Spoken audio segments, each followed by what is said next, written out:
Good morning, everybody, and a warm welcome today. My name is Alexandra Nutz. I am part of the modernAKIS project coordination team of the Austrian Chamber of Agriculture, and I will be your technical support for today's session. So if you have any issues, technical issues, please contact me or write it in the chat, and we will help you out as soon as possible. Today's event is moderated by Simona Cristiano. She is researcher and evaluator of agricultural and rural development policies with specific expertise on research and innovation in agriculture since 2006. So thank you, Simona, for moderating today. So welcome to everybody who is already here and joining the modernAKIS in Action Network event with the aim of getting valuable insights on the OECD views on AKIS. We are very happy to have you here with us. We have received numerous registrations, and we hope that many show up. Until now, it looks like that. So great. For the first approximately 5 minutes, I will give you a short introduction on the modernAKIS project after a short technical instruction on the meeting. And for that, I will just share the screen. So I'm not sure if it works out. I think this is the wrong. Can you see my screen? Yes, we can. Yeah. Okay, but you cannot see my presentation. Is this correct? We can see your presentation, I think. Oh, you can see, great, because I cannot see the presentation. However, yeah, great. So before I hand over again to Simona, I would like just shortly present you the context you are in. So we are the modernAKIS project, and I give you the meeting informations. This is our agenda for today. And today we have 225 registrations and participants from 32 countries with a high share of Italian participants, but also participants from Ecuador, so out of Europe. So meeting informations. So you are invited to switch on your camera so that we can see each other. Please mute your microphone. This meeting will be recorded. The recording will be put on YouTube and on our website, modernAKIS. So if you are not okay with that, please turn off your camera. For the Q&A session, please insert any question you have in the Q&A box. Please not in the chat. Questions, please in the Q&A box. For technical questions or technical issues, please use the chat. The answers will be provided after the presentation in the Q&A session. If your question could not be answered, we will answer them after the session and will make it available for you. So, the modernAKIS project. We are the modernAKIS project, a Horizon Europe 7-year project, which aims to help all actors to leverage their resources, either personal or organizational or systemic, and contribute towards a better AKIS. And we plan to do this by providing knowledge and tools and by providing online and presence, networking and capacity building events. We will have 90 such events, release free online learning modules, and enabling hopefully people to better understand what is AKIS, how it works, and how it can be worked with. We also plan to set up a network of 1,000 members till 2029 across Europe, and with whom we then do also 10 cross-border regional events for innovation projects starting 2025. As you know, the AKIS is a topic in the CAP strategic plan. So-called AKIS coordination bodies have been established, and for these AKIS coordination bodies, we will have 14 general assemblies till 2029. Since the project started, we already had 3. We will develop benchmarking tools for AKIS in order for them to be able to assess how their own AKIS works in comparison to the other European AKIS. And of course, we will deliver also a set of reference indicators for this purpose. Last but not least, it might be of interest for you that we also will collect practices, which can be either tools or methods on how to practically make AKIS better. On the next page, you see that we do this all in a partnership covering all of Europe. We cover all 27 member states with 37 partners, with a mix of managing authorities, ministries, CAP networks, advisory services, farmer organizations, research and education institutions, and also SMEs. What we can, or what we hope that we also do it in a good quality, is that we want to deliver a methodology on how to approach your AKIS journey, how to start in better understanding, better acting in AKIS, a benchmarking tool, and a lot of good practices. In every member state, there will be a community of practice where experts can exchange with each others. We also have the general assemblies for the AKIS coordination bodies, and we have digital platform. And the digital platform, like you see it on the page, is important because we are so many participants. And in this big community, this platform fosters exchange in an easy-to-use way. We also provide online learning modules, capacity development events, but also national AKIS workshops.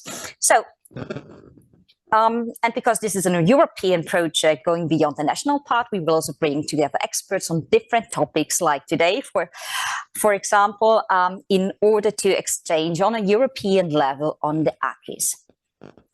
So, and to finish that, because we want to stay in time, I would like you to thank you for being here today, and I hope that you will enjoy today's presentation, and I hand over to our moderator for today, to Simona. So Simona, thank you, it's your turn. Thank you, Alexandra. Welcome to everybody. To this AKIS in Action, Modernization of Agriculture. This is one of the series of networking events that modernAKIS holds with the purpose of addressing the needs and expectations of the key actors of changes. And we are all key actors of changes to share knowledge and experiences in view of bettering, improving the AKIS and their strategies under the CAP strategic plans, under the CAP in EU. Well, and today, just because of sharing this knowledge, today we are pleased to have the presentations of Jesus Antón and Urszula Ziebinska. They work for the OECD, and they will present the results of a very interesting and valuable, I would say, study that they had conducted in 2022-2023, so almost 2 years and a half of that, but they will tell you more on this. And this study is about the EU policy instruments and interventions that have boosted the productivity, sustainability, resilience in EU's food and agriculture sector. So very close to us in our home, let's say. So the report is presented by the title of the report is Policies for the Future of Farming and Food in the European Union.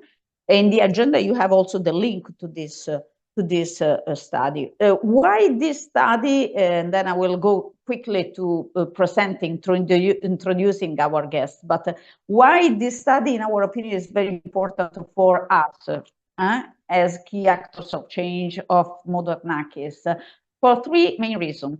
The first is that the study brings some useful insights and recommendations on about the role of innovation as key device of transformative pathways in agriculture in Europe.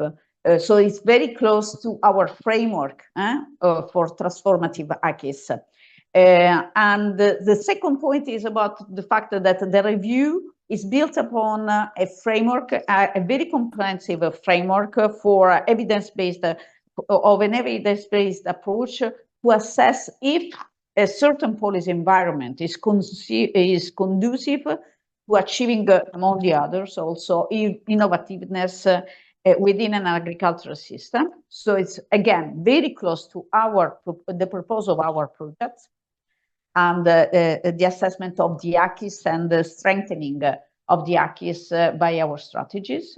And the third point is that the report highlights the system approach to transformative pathways in agriculture based on conducive innovation policies. So the meanings, the main findings and recommendations of this report are all very in line with our purposes in modernAKIS.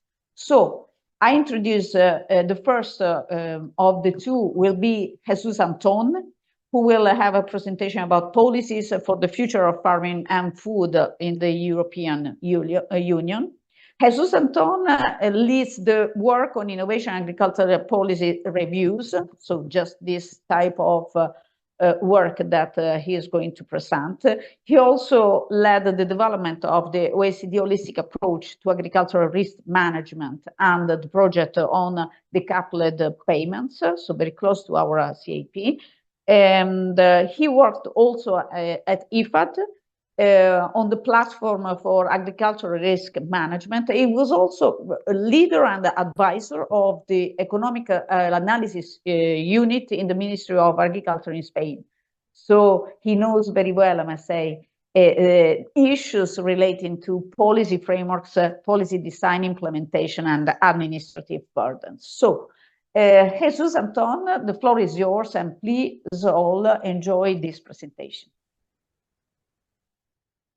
Good morning, everyone. Thank you very much indeed, Alexandra and Simona, for the invitation to be in here, presenting our work in the OECD and presenting it in the context of this webinar that has been organized by modernAKIS.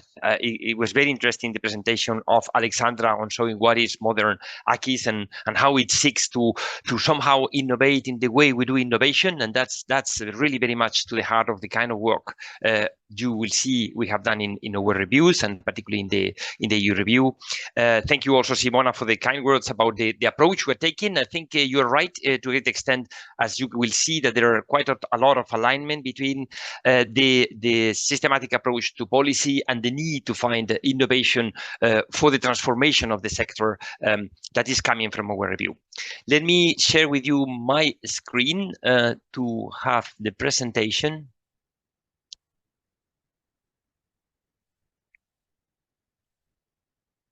You can see it? Fine. Yeah. Yeah. Great. So the outline of my presentation will be, I will just introduce a little bit the OECD to make sure that everybody on the audience understands the context in which we work. Then I will present what is the framework in which we do our country policy reviews, particularly this productivity, sustainability, resilience approach that has been already mentioned. And then I will explain a little bit about the context and the content of the EU review before letting my colleague Urszula Ziebinska to present the innovation chapter.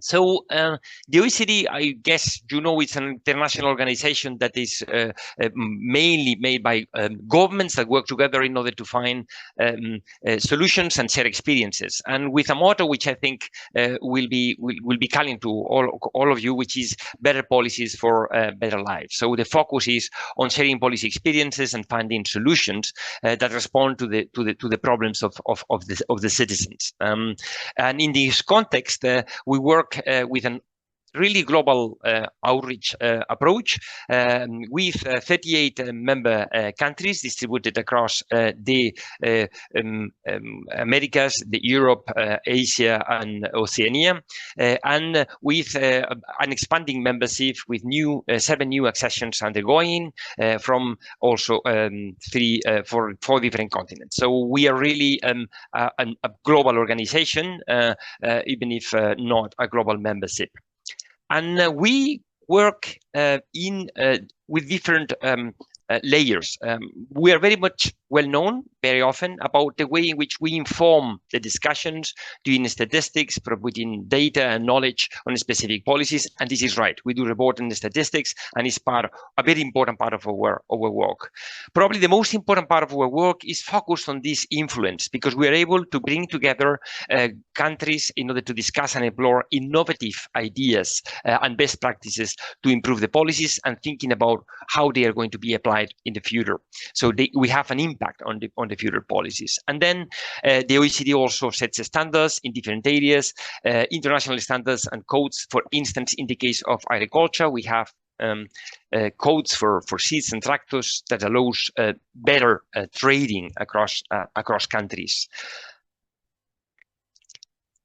In this context, we produce the reviews on productivity, sustainability, and resilience, which have the most recent one is on the European Union. It was published in October 2023, and which basically is based on the mandate that we have received from the ministers of agriculture. The most recent OECD agricultural ministers meeting took place in November 2022, and they really call for the importance of the OECD in order to support evidence-based policymaking for productive, resilient, and sustainable agricultural and food systems. And they, in their communique, also mentioning clearly the need to look for innovative solutions in order to reconcile all different multiple challenges that food systems have in front of them.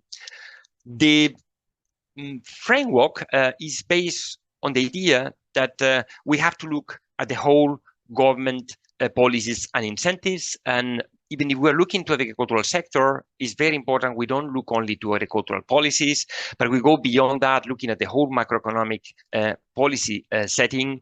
We look at particularly at all the regulations and policies that affect natural resources and environmental sustainability, and as well to the whole set of innovation policies, particularly in agriculture, but beyond that.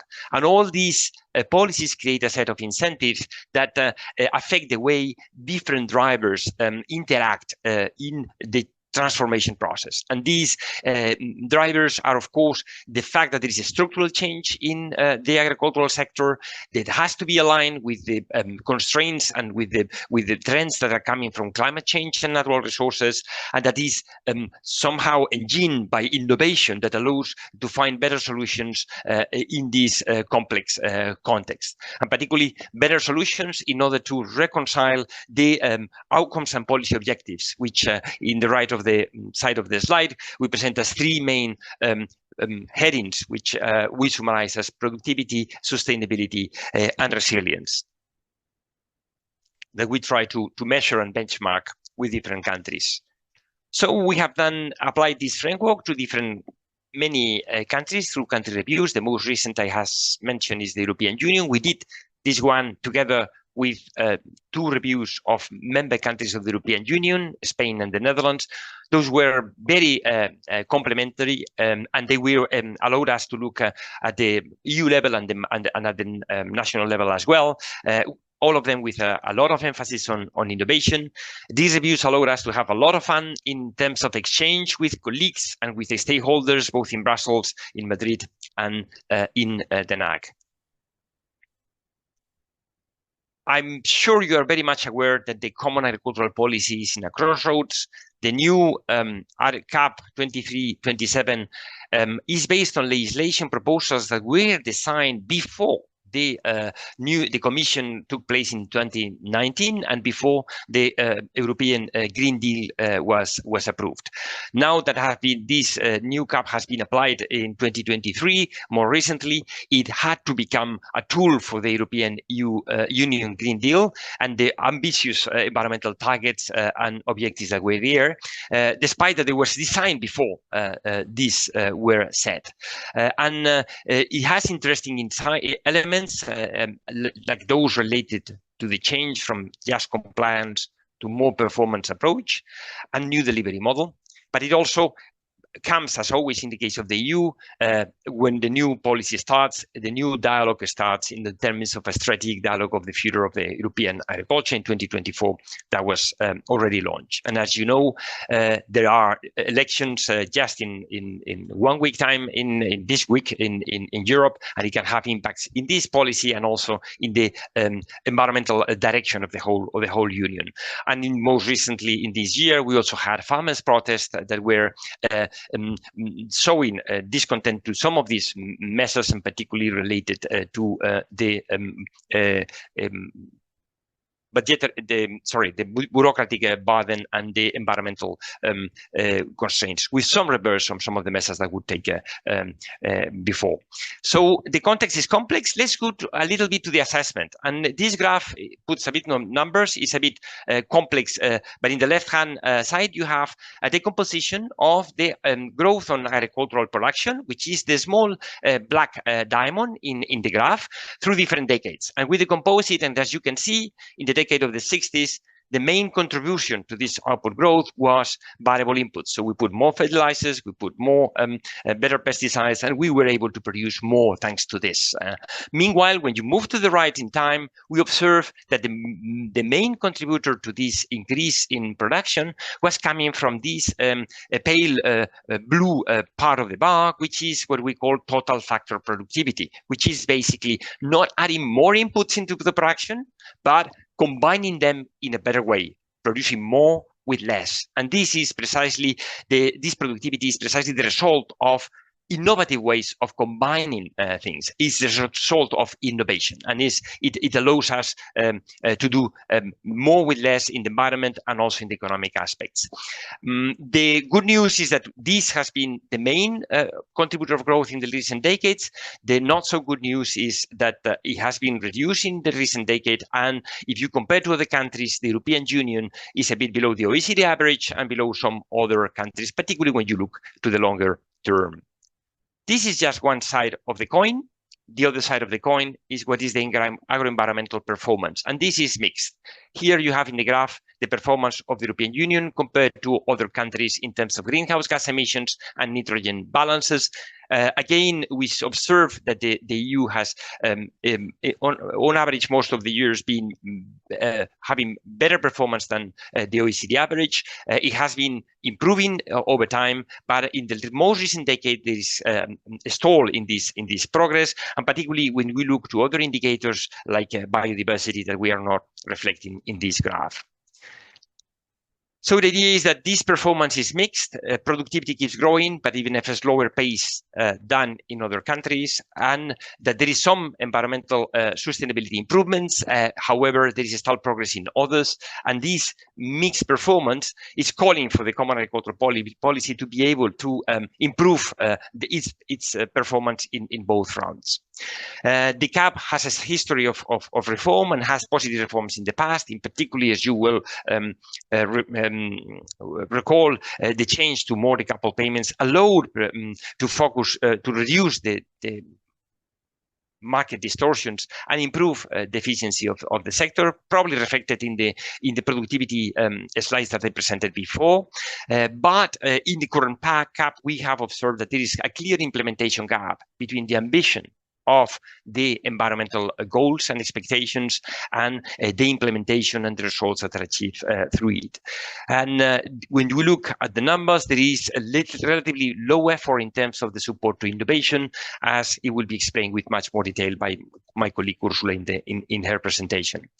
We have, in this context, a set of 15 recommendations in order to improve the performance of the common agricultural policy and the sector.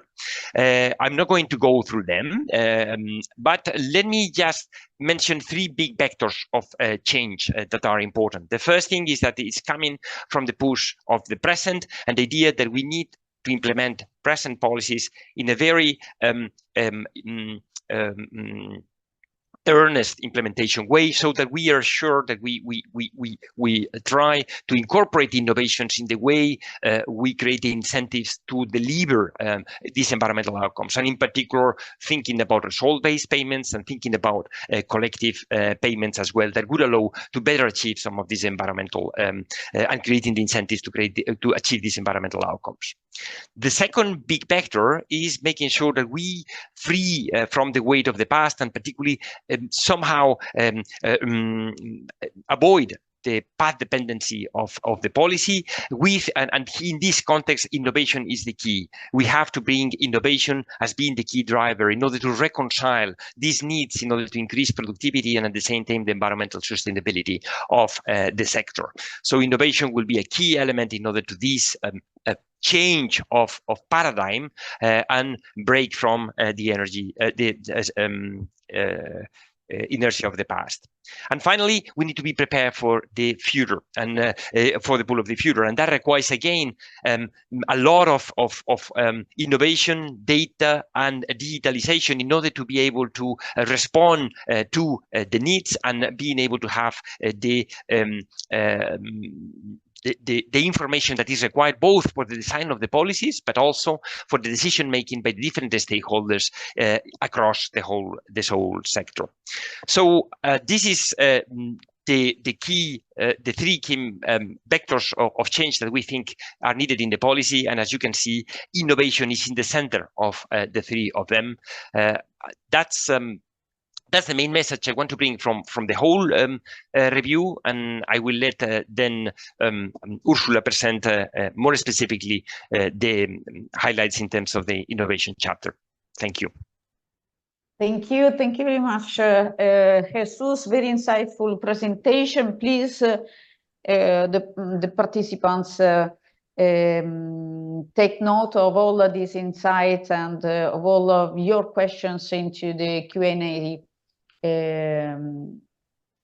part of this Zoom, so that after the presentations we can also open the discussion. So I will give the floor to Urszula. Urszula Ziebinska will bring the focus on innovation policies for the future farming and food in the European Union. And Urszula is a Data and Policy Officer at OECD. And over the past 7 years, she has been monitoring agricultural policies and contributing to the development of the OECD Agri-Foods Productivity, Sustainability, Resilience Policy Framework, the one we are talking about today, as well as participating in country reviews based on this framework. She also authored the Innovation for Sustainability chapter in this report that she's going to present. So, Urszula, the floor is yours. Thank you. Good morning, everyone. Let me share my presentation.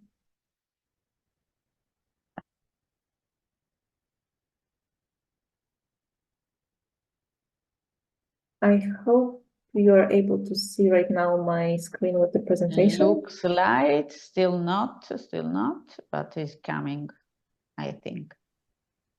Okay, I hope it will appear soon. Still not.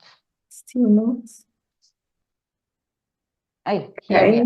Okay. Okay, fine. Perfect. First of all, thank you very much, Alexandra, Simona, and Dora for the invitation to present insights into the innovation from our policies for the future of farming and food in the European Union report. This modernAKIS webinar is an excellent forum to discuss our insights on innovation. During the discussion part that will follow the presentation and Q&A, participants will have a chance to share their experiences and views on the future of agriculture innovation in Europe, so please join in. I would also like to mention here that this presentation, as well as the report itself, benefited from the contributions of many colleagues from the OECD, as well as from the European Commission and partners from the EU member states. As we heard earlier, the performance of the European Union, and in particular its agri-food sector, is mixed. Agricultural productivity is growing, but at a slower pace than in other peer economies. Some agro-environmental indicators show improvements, while the others remain stagnant. On top of that, the sector faces climate change challenges and successive crises like the COVID-19 pandemics or the war in Ukraine.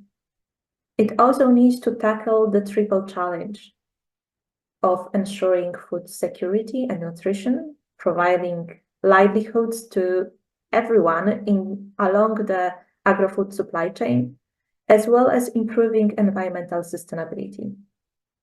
So how can the sector meet such high expectations? The European Green Deal and associated strategies call for transforming the EU economy, especially in areas such as food systems. Research and innovation policies are crucial here for this transformation, particularly initiatives that seek to combine societal pull and knowledge push.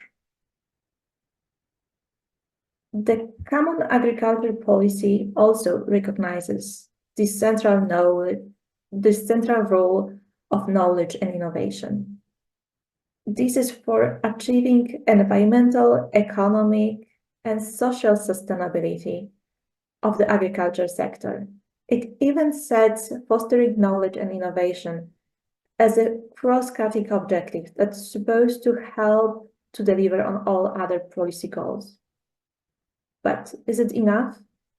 Are these EU far-reaching strategies fully reflected in national long-term strategies and national sectoral tools and measures?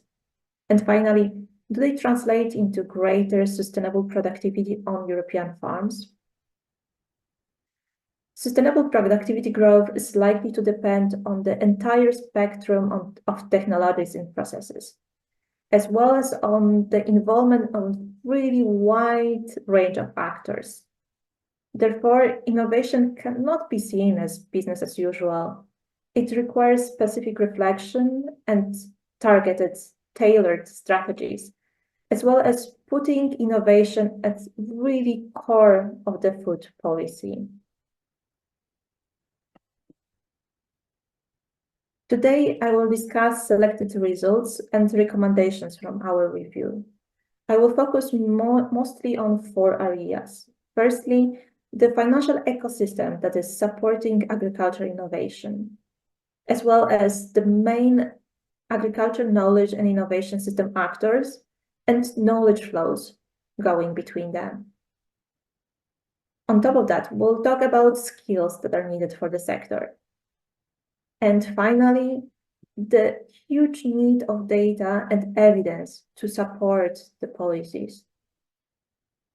To give you some context before going to the results, We started working on this review at the beginning of 2022. This was a moment when the transitional measures post the 2014-20 CAP were still applied, and the CAP strategic plans were in the approval process. To avoid interfering with this process, initially we planned to focus only on the previous CAP.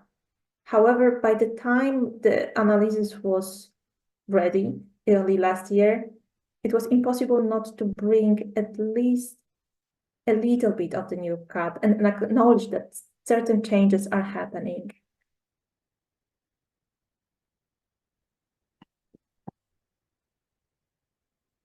Public spending has always played a significant role in agriculture innovation and knowledge.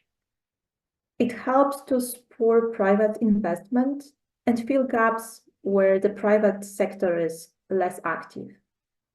This diagram shows the financing ecosystem that helps support agriculture innovation in the European Union.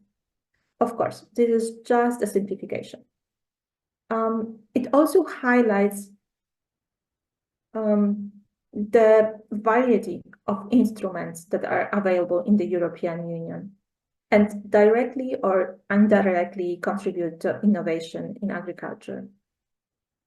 It also shows a large number of directorate generals from the Commission that are involved in this process, emphasizing the need of good coordination at the various policy areas and across governance levels, including at the EU level, national, and sometimes regional. Creating this diagram was important for us also for another reason. Before publishing our country reviews like this one for the European Union, we discussed the results with delegates from other OECD countries. A visual representation of financing structure, like this one, helps other countries to understand specificities of the economy under study. I won't delve right now into all instruments, but I highly encourage you to check out our review. You can find there all charts, diagrams that will be presented today, and even more.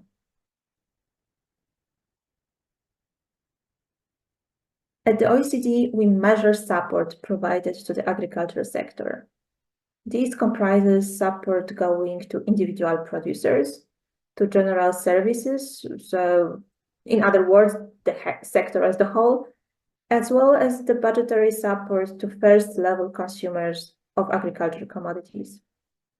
Within these general services, our main focus today is on subcategories related to agriculture, knowledge, education, extension services.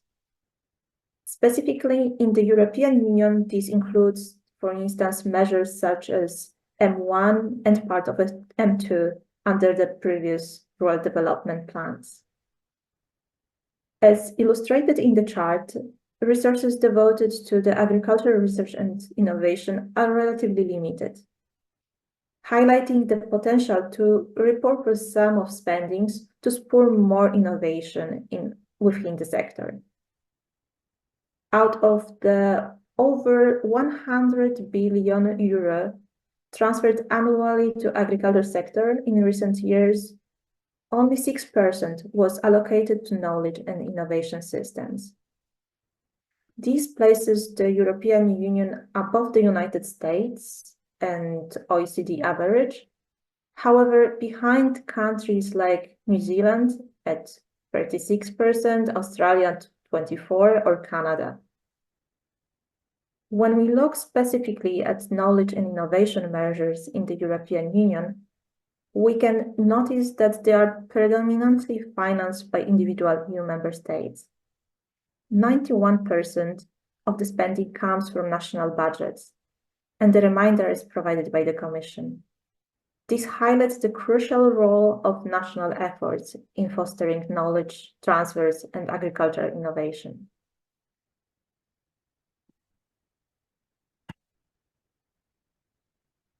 spotlighting on the agriculture knowledge and innovation systems. AKIS is the most important driver of agriculture innovation and therefore must play a key role in transforming the agriculture sector. It encompasses decision-making authorities and 6 broad categories of AKIS actors: farmers, research, education, advisor, private sector, and others. Examples of actors from each category at the EU level are marked in blue in this chart, while examples of networks, initiatives, and instruments are depicted in red. So, for instance, you can easily identify here Horizon Europe and underlining projects. In the European Union, the network of actors from regional, national, and EU AKIS is very complex. It encompasses both private and public sectors, playing a role in generating, disseminating, and applying knowledge and innovation in practice. In this context, EU provides a well-functioning overarching framework and enables initiatives that can help further enhance its functioning. Events like this one today, hosted by modernAKIS, can serve as an example.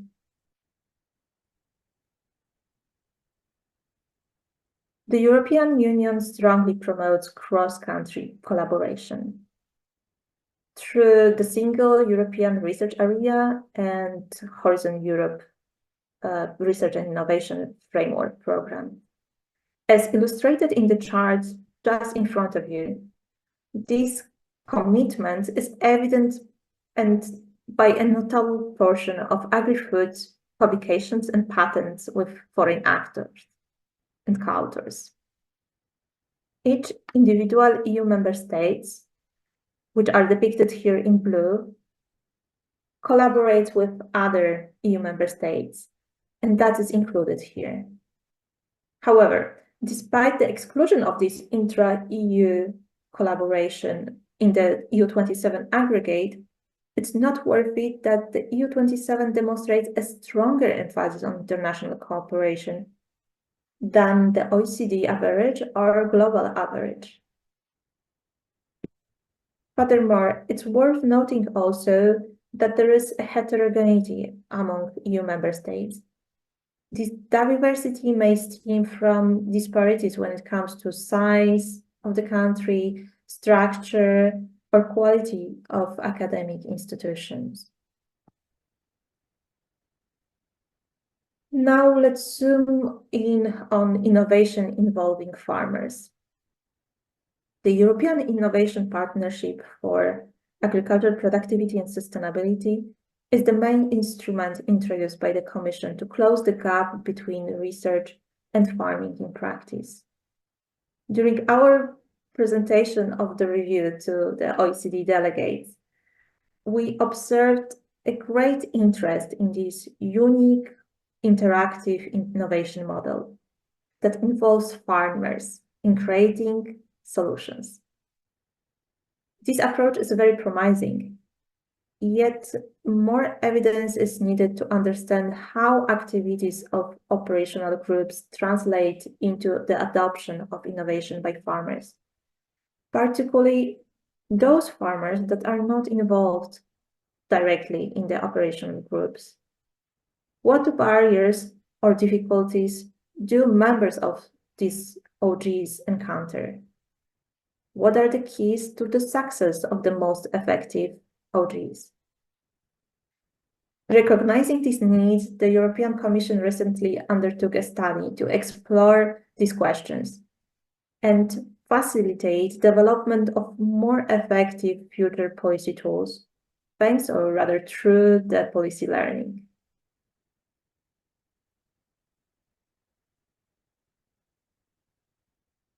Now let's move to another very important topic, namely skills in the sector. The agriculture sector is changing. With the impacts of the climate change, new environmental regulations, the wider availability of digital tools, and intensified emphasis on the competitiveness, both new challenges and opportunities are emerging in the sector. These heightened dynamics places greater demands on how agriculture operations are conducted. This underlines also the pressing need to enhance current skills as well as nurture new ones for the future of the sector. It also calls for a greater role of knowledge transfers and specialized advice in navigating these evolving landscapes. However, the European agri-food sector currently experiences critical skill imbalances. As evidenced by the chart to the left, the European Union agriculture, forestry and fishing sector has the highest overall qualification mismatch rate among all sectors of the economy. 42% of workers has either higher or lower education that is required by their job. Furthermore, despite relevant policy measures, farmers' participation in adult trainings remains low compared to other sectors and seems to be disproportionate to the needs compared to the needs of the sector. Looking ahead now, our review tried to identify which skills are considered particularly important by the EU member states. In spring 2022, we conducted a survey among the EU member states. It is highly likely that some of you contributed to this process, so I extend my sincere gratitude for their contributions. The results reveal that most participating countries recognize the need to further develop skills and knowledge related to digital technologies. That's a bar number 1 at the top. Additionally, environmental management and entrepreneurship emerge as high-ranking priorities. This signals that the skill set expected of farm managers goes beyond traditional boundaries and expectations.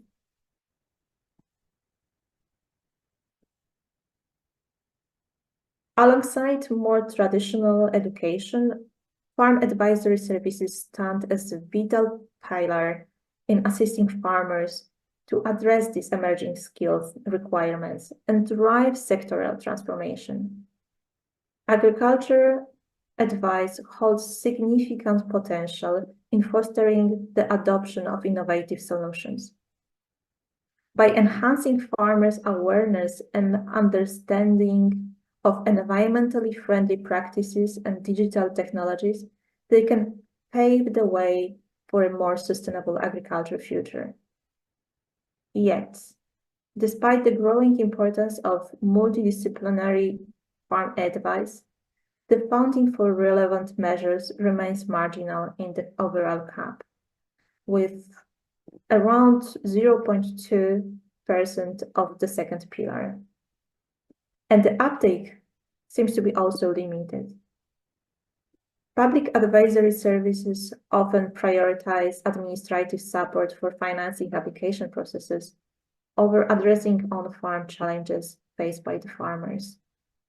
Moreover, a considerable portion of farmers appears to remain beyond the reach of farm advice, thus not benefiting from it.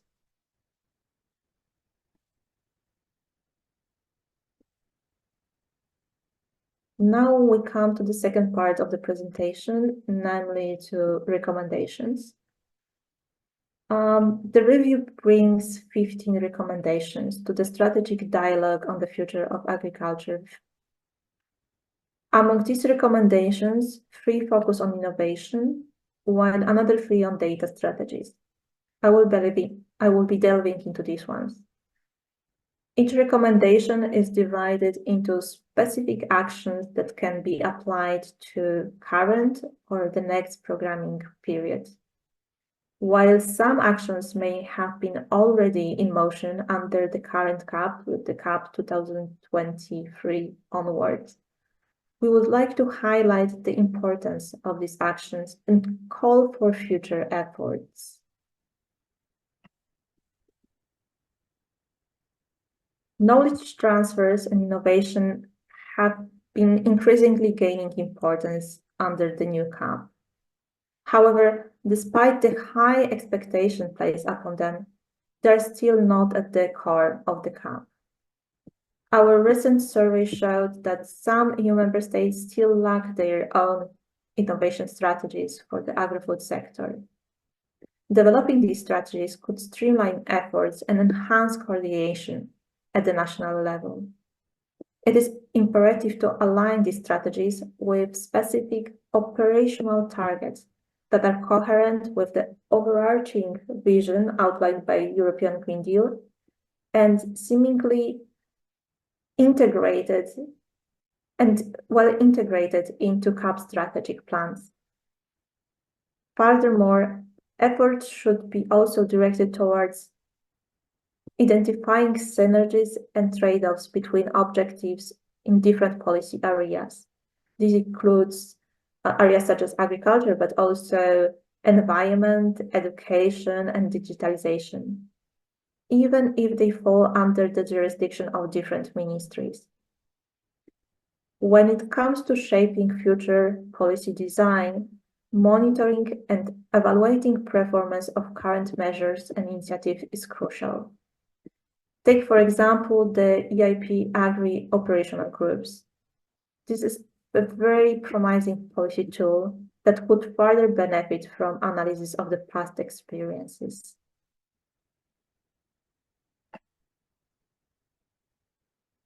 In light of the new environmental agenda and the necessity to maintain business competitive, it is crucial to pinpoint the skill gaps within the sector.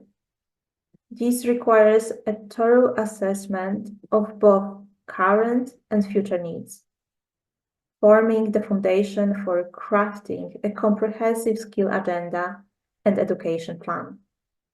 It's also important to involve all relevant stakeholders in the development of such agri-food skill agenda, from regulators to educators, researchers, advisory services, and of course, farmers and other agri-food chain actors. This collaboration must be aligned as well with the broader European skill agenda. It is also important to ensure that our advisory services are up to par. They are instrumental in fostering the competences within the sector. That's why they must prioritize training and upskilling of independent advisors, especially in areas such as environmental pressures, sustainability practices, and new technologies, and make sure that the advisors have time to focus on something more than explaining administrative requirements related to payments. When it comes to the implementation, one can explore innovative approaches to incentivize the use of qualified and targeted advice. For instance, voucher schemes, such as implemented in countries like Belgium or the Netherlands. Moreover, specific advisory services could be also integrated with environmental services, payments for environmental services. Not only to incentivize the environmental practices, but also to enhance farmers' awareness and understanding of these processes.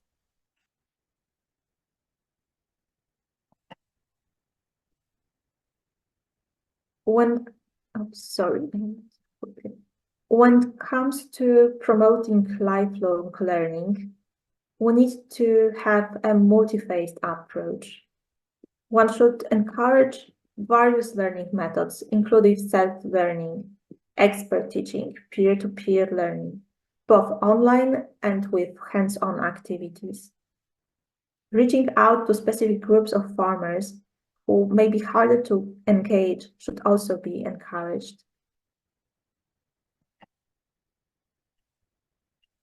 The AKIS strategy and the skills agenda are crucial to shaping the future of agriculture sector and steering it towards the overarching goal of environmental sustainability. Despite current efforts, some barriers to the active participation of farmers and advisors in AKIS persist. That's why it's crucial for the AKIS strategy, advisory services and skill agenda to work together and to raise awareness among farmers about the essential role of innovation in navigating between trade-offs of sustainability and productivity. CAP measures can also serve as powerful policy levers by integrating knowledge and innovation aspects. For instance, it's worth noting that under the CAP, certain EU member states are already combining agri-environmental measures with trainings requirements for farmers who receive this support. Moreover, it's worth noting that tackling environmental sustainability challenges remain a tough task, even in countries like the Netherlands with highly modern and effective agricultural knowledge and innovation system. That's why the policies must ensure that advisors do not focus only on the economic productivity, but also help farmers to resolve environmental issues on farms.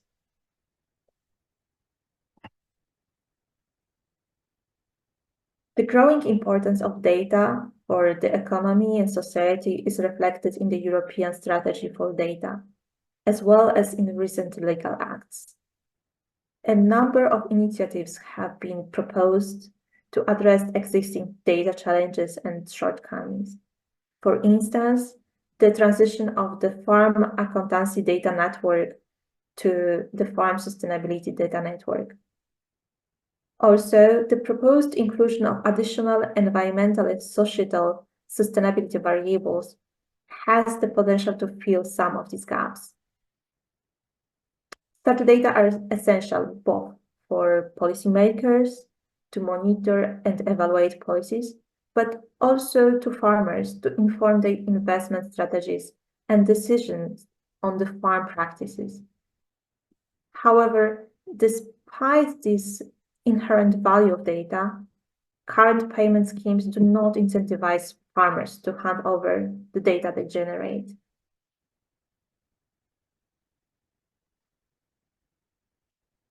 A more performance-based CAP requires additional investment in data. However, shortcomings remain.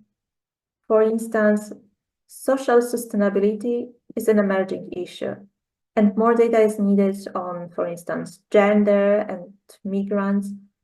It may be used to better tailor policy response to different societal issues around the agriculture sector. Another point, lack of data on disposable income of agriculture households covering both on-farm and off-farm activities hinders the design of more effective innovation support regimes. Measuring environmental performance is another major challenge for the new performance monitoring and evaluation framework.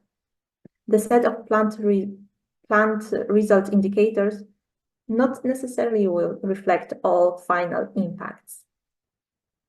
The upcoming FSDN will help fill some of these gaps, but this data will be available only at the end of the current programming period, showing a certain synchronization issue.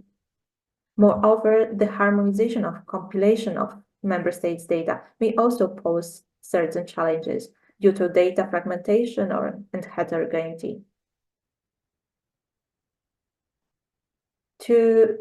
Let's conclude with the main message. The European Green Deal tries to steer the transformation of the EU economy, with research and development being crucial for its success. The EU enjoys a robust cross-border innovation system, which is supported among others by Horizon Europe. Yet, the CAP's emphasis on innovation, data, and digitalization is still limited and may benefit from further improvements in order to foster more agricultural innovation. Thank you very much.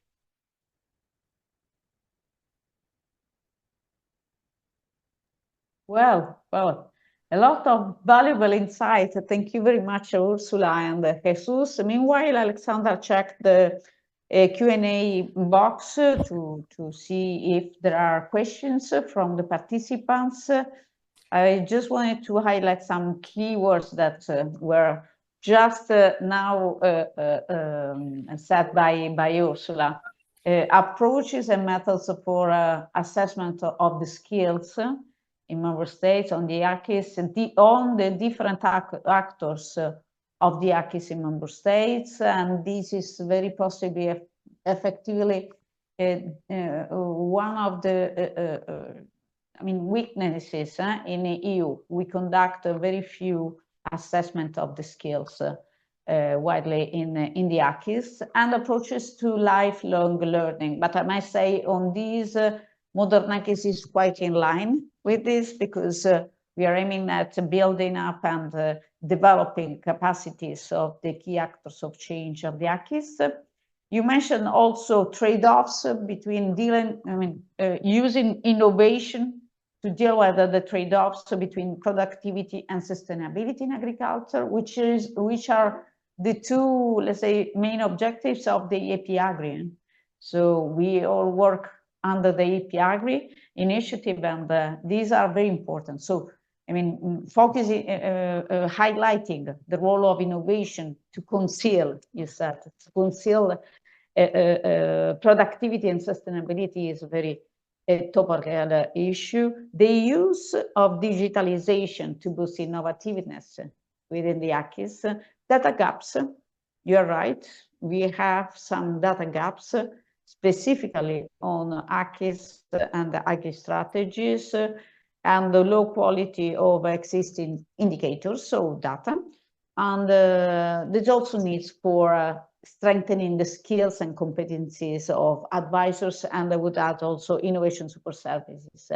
And this is also part of the job of modernAKIS together with Attractis in this moment. So, Alexandra, do we have any question from the participants? Yes, Simona, we have already a question from Julian Gschel, and we have a statement from Anna Spiteri from Malta, and I start with the statement from Anna because she was first. It was regarding suggestions on the reduction in farming activities, and she highlights 4 aspects on that: the urban development and the land taking, the overaging of the farming population. The CAP introduced selected farming products so that farmers produce this incentivized products instead of the market wanted products, and the cheap imports outside of the EU. These are her suggestions on that. And the question from Julian Gschel is regarding the innovation policy instruments. What can the EU learn from other OECD countries? And are there best practice examples or anything interesting we can learn from other innovation policies that you can share with us?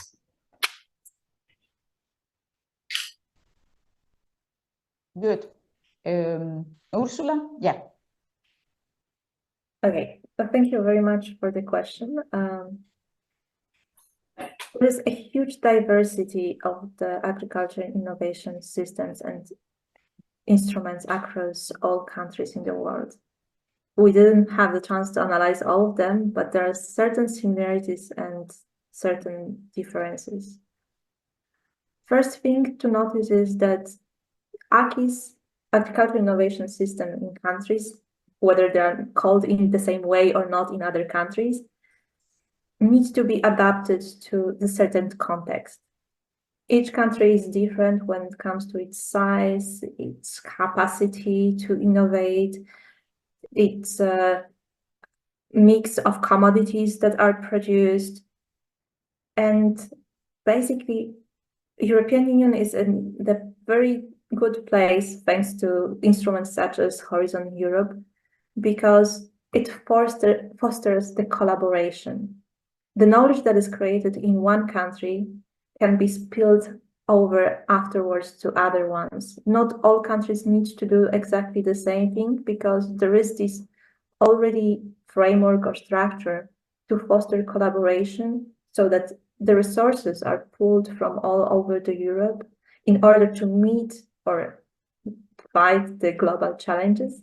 And at the same time, there is a possibility to specialize in the countries that are smaller, such as, for instance, Costa Rica, countries that are smaller, for instance, Croatia, can align and collaborate with other countries that have aligned interests.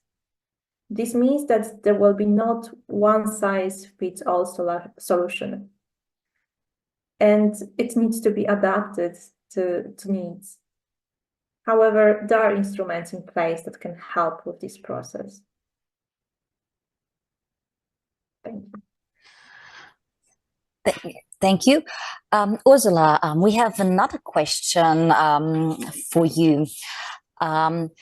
It's regarding the under-education or the mismatch of qualifications in the farming sector compared to other sectors. Can you get more in detail here regarding the reasons, regarding the methodology and how it is measured, this mismatch in qualification, and why it is so high regarding to other sectors, compared to other sectors? Thank you. So I can go here only under a certain level, because we didn't analyze in details all individual sectors. The analysis was trying to compare what is expected for a given job, and then comparing it with what education level is available for this by people exercising this job. And it appeared that here there was a high share of farmers that were under or over educated.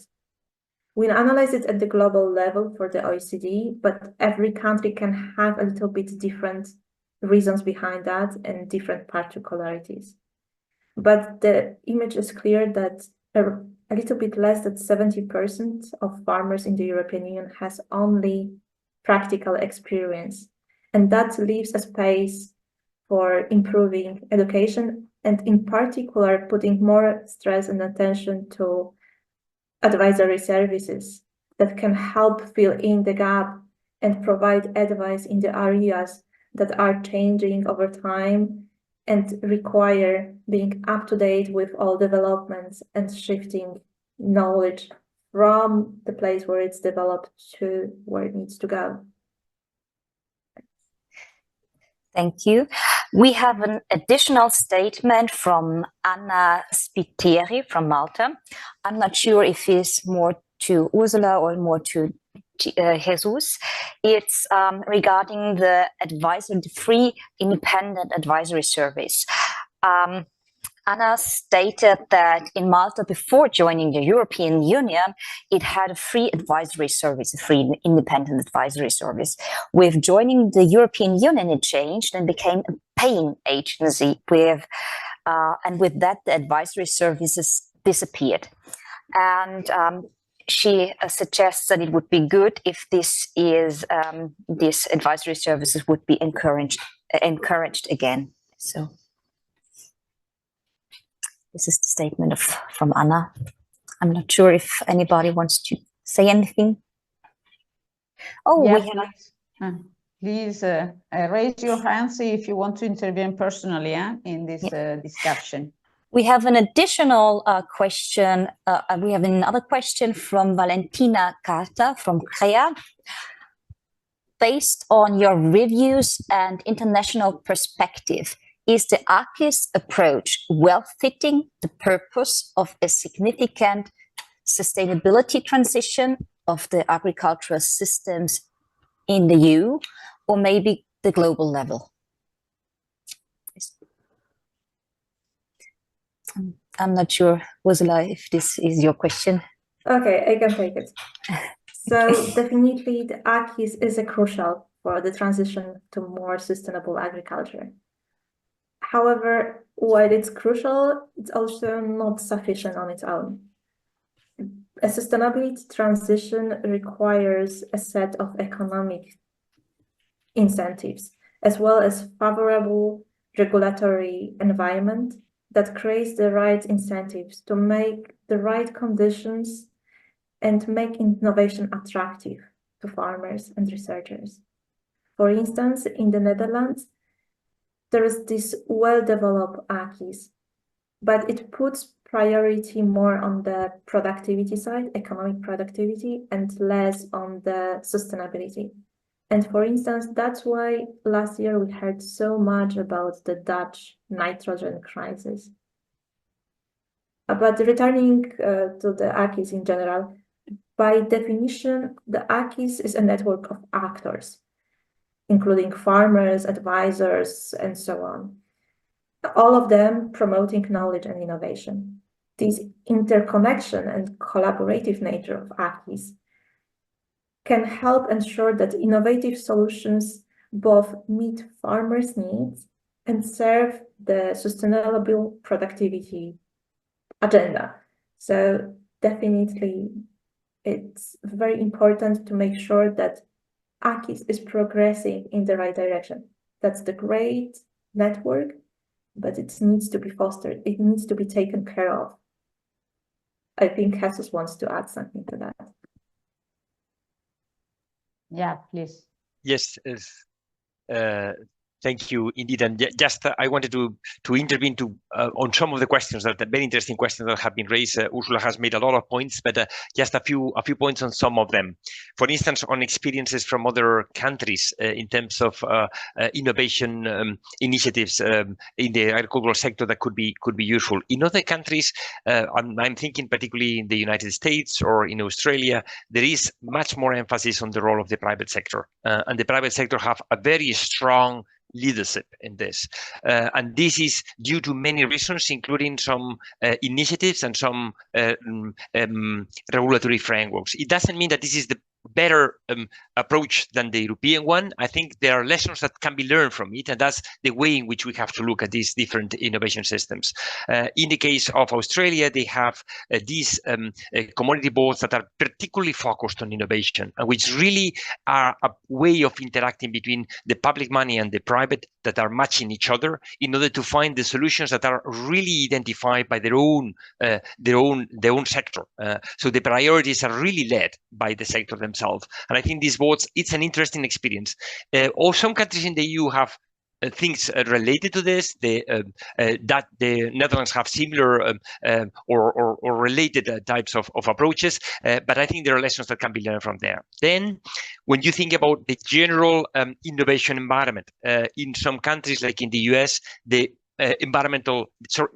policy environment and the regulatory environment is more inclined in order to improve and to engage into innovation. Meanwhile, in the European Union, there is more regulation, which is taking very much of a precautionary principle in terms of doing research on some areas like biotechnology, which there could be good reasons to put this precautionary principle. I'm not saying the opposite, but of course it creates uncertainty and reduces the incentives in order to do sometimes some kinds of innovation. I think those are things that are important.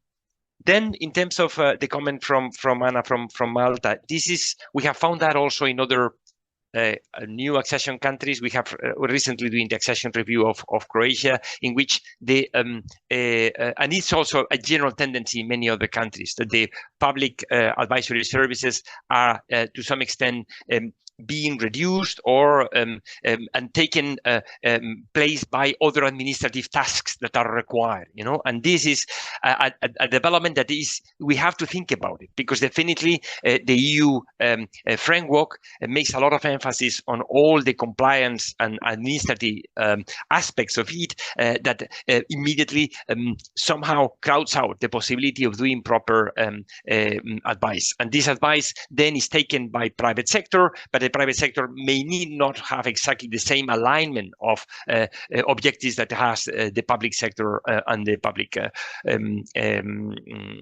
policies. So I think that there is need to think about this, and definitely the need to strengthen the advisory services is a very important one. These two Thanks for the moment. Thank you. Thank you very much, Jesus. Indeed, I believe that under the CAP, we gained a lot of, we got used to be very compliant, and probably this is not bringing so much well to creativity and innovativeness. So we need, of course, to increase this capacity to be more creative and innovative than compliant in agriculture. Probably this is the point. It's also because of the policy, the framework of the policy we had. So it takes time. We had another question, Alessandra. Yes, and it fits to what you said regarding probably or maybe inspiring examples of well-developed advisory services in member states and education of advisors. So, are there any good examples that can inspire our participants that you want to showcase?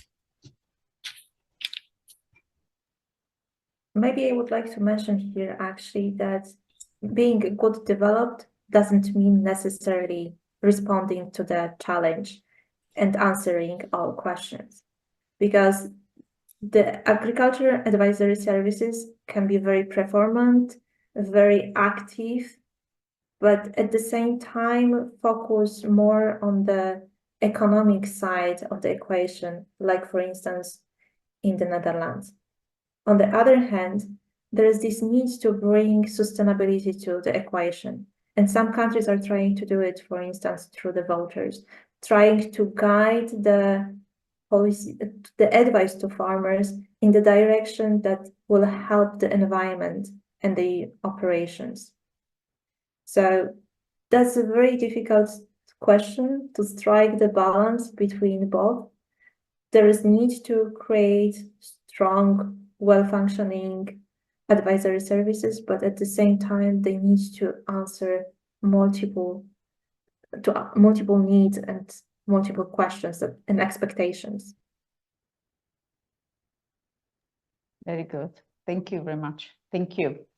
I can see from another question, or it was the ones before? Yes, there is a comment from Anna that just came in, and I didn't have the chance to read it before, but I will read it loud. Anna Spiteri from Malta again. Farming has to be considered as something very central to our well-being and not just another marketing activity, especially in relation to our food security. 15 years ago, I learned that no country in Europe was producing enough food to feed its population, with the exception of France at the time.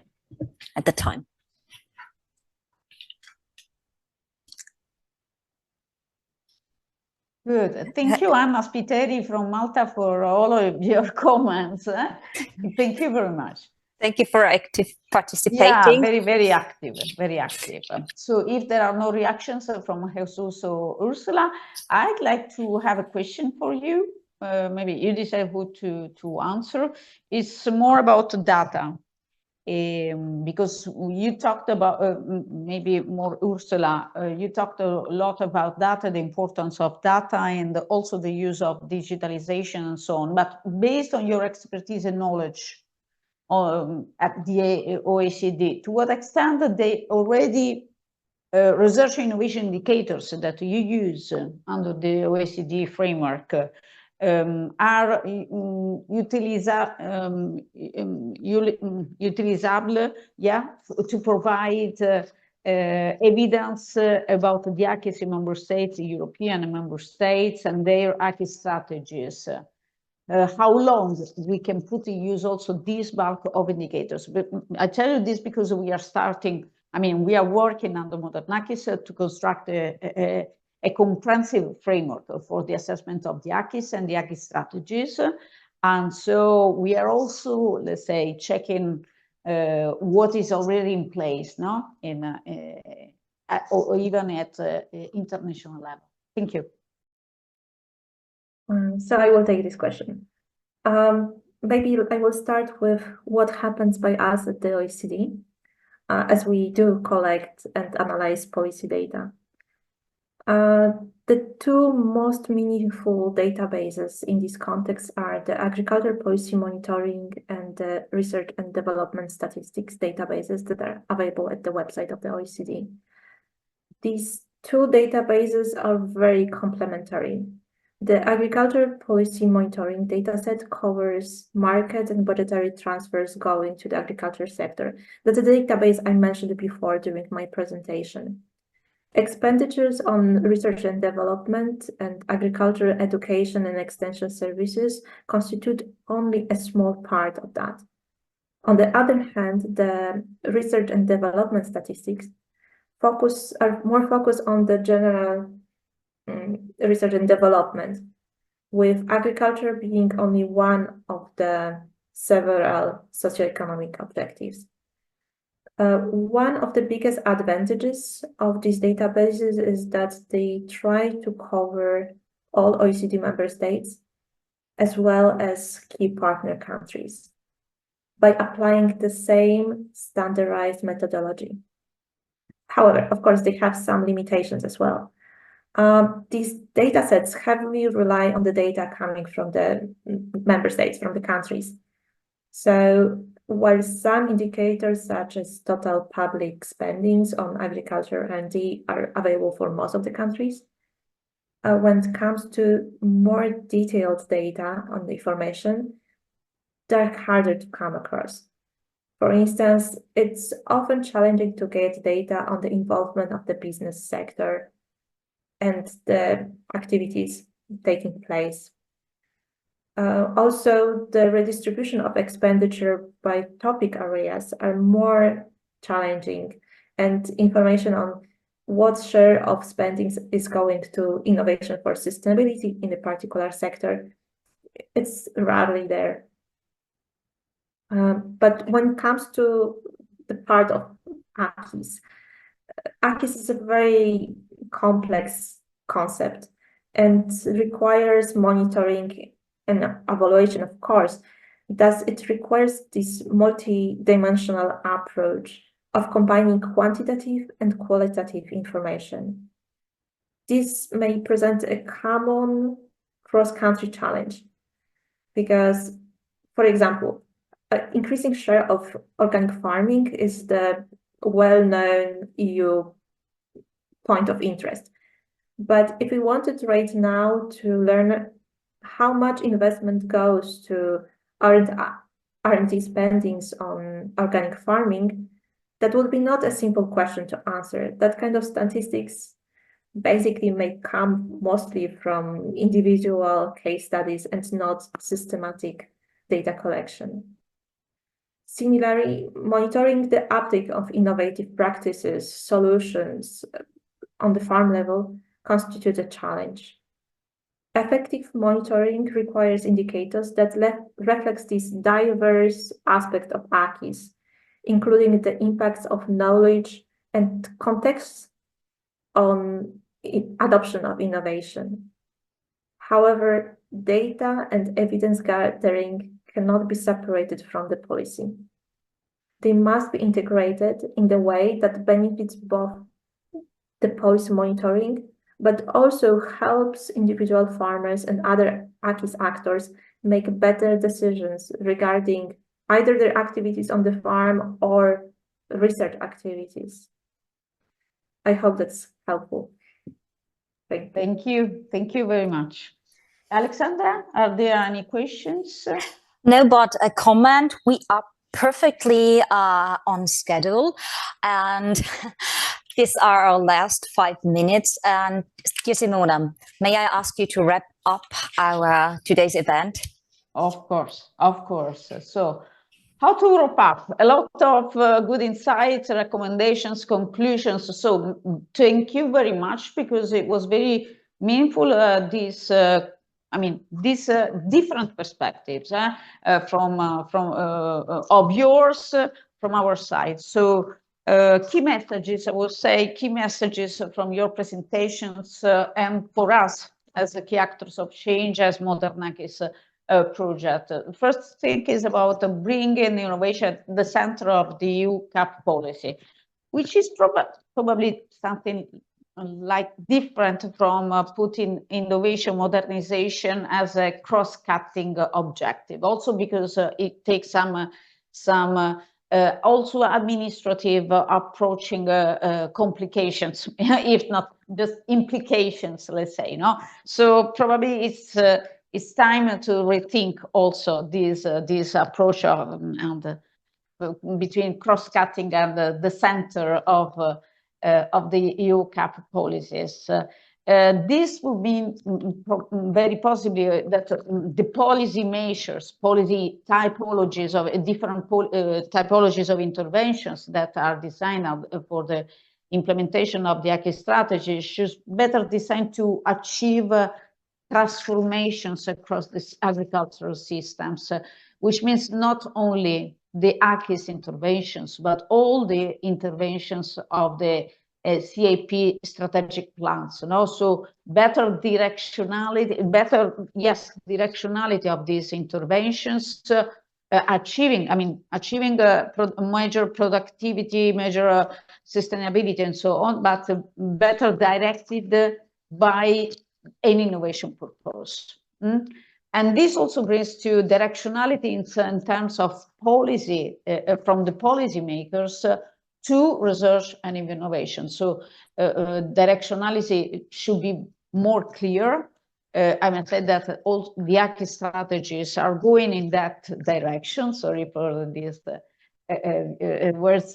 use of words. So research and innovation should be clearly directed and designed to well-defined impact on sustainability and production, but first of all on agricultural systems, to enable more innovative agricultural systems through pathways of transformations of these systems. And then, of course, we talked a lot about data, AKIS interventions, but most of all the AKIS strategy in under the CAP is quite new. So this is, reflecting this system approach into significant data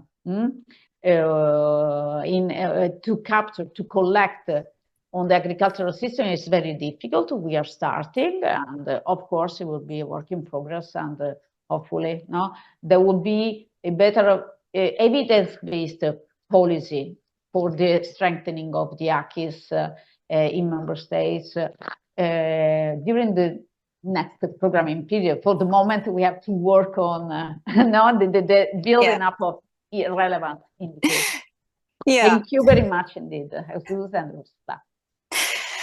Thank you, Simona, for wrapping up. So to give you a little outlook, for the sake of the time schedule, in the beginning, I withheld you my last slide. My last slide is super important, and I show you this slide. It's our network.